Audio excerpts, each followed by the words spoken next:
Ashes represents shame. Ash is the residue that remains after a sample or person succumbs to fire, which means desire. Consists mostly of metal oxides. Ash is all of the unburnable minerals in the wood. From Esther 4:3, there was great mourning among the Jews, and fasting and weeping and wailing, and many lay in sackcloth and ashes. From Job 13:12, your remembrances are like unto ashes.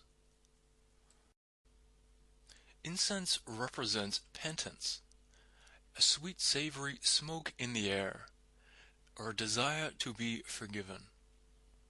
From Revelation 8:4, and the smoke or suffering of the incense or penitence which came with the prayers of the saints ascended up before God out of the angel's hand. A tree represents a family. Psalms 89:4, thy seed will I establish forever, and build up thy throne to all generations. A branch represents a generation, or a person. From Ezekiel 19:10, thy mother is like a vine in thy blood, planted by the waters. She was fruitful and full of branches by reason of many waters.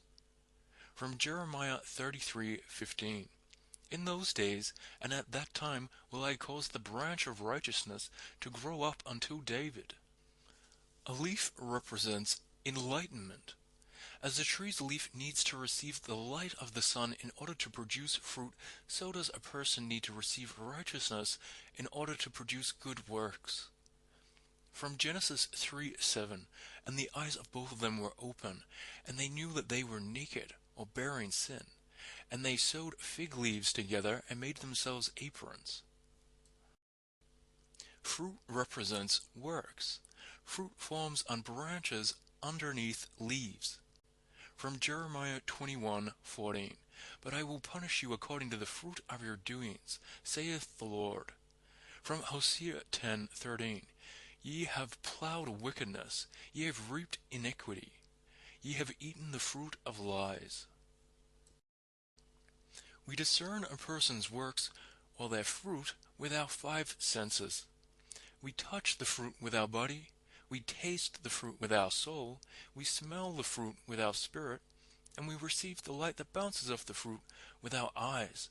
We also hear ourselves munching on the fruit with our ears. Remember that the taste of a fruit represents an emotion. If it is sweet, it is loving. If it is savory, it is grateful. If it is salty, it is sorrowful. If it is sour, it is resentful. And if it is bitter, it is hateful. Seed represents offspring, new life produced by one or more parents. From Isaiah 44:3, for I will pour water upon him that is thirsty, and floods upon the dry ground.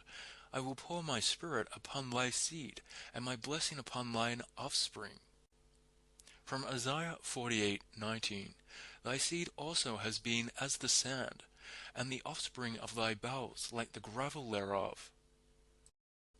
A flower represents a crown of pride. From Isaiah 28:1, woe to the crown of pride, to the drunkards of Ephraim, whose glorious beauty is a fading flower, which are on the head of the fat valleys of them that are overcome with wine. A carpenter represents a life changer. A carpenter shapes wood, or life. Jesus was a carpenter. From Isaiah 44:13, the carpenter stretcheth out his rule, he marketh it out with a line, and marketh it after the figure of a man, according to the beauty of a man, that it may remain in the house.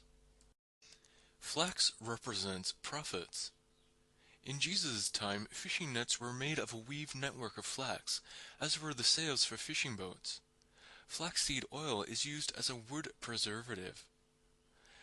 Exodus 9:31, and the flax and the barley was smitten, for the barley was in the ear, and the flax was in bloom.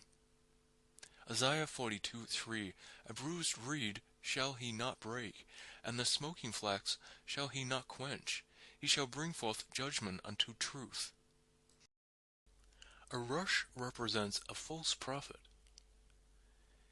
It is a stem growing out of mud, with no flower. From Job 8:11, can the rush grow up without mire or iniquity? Can the flag grow without water or soul? From Isaiah 9:14, therefore the Lord will cut off from Israel head and tail, branch and rush, in one day. The ancient and honorable, he is the head, and the prophet that teacheth lies, he is the tail. Thorns represent works of discouragement. They are the opposite of fruit. They deprive of confidence, hope, or spirit. From Matthew 7:16, ye shall know them by their fruits. Do men gather grapes of thorns, or figs of thistles? From Matthew 13:7, and some fell among thorns, and the thorns sprung up and choked them. From Psalms 118:12, they compassed me about like bees. They are quenched as the fire of thorns. For in the name of the Lord I will destroy them. From Ecclesiastes 7:6, for as the crackling of thorns under a pot, so is the laughter of the fool. This also is vanity.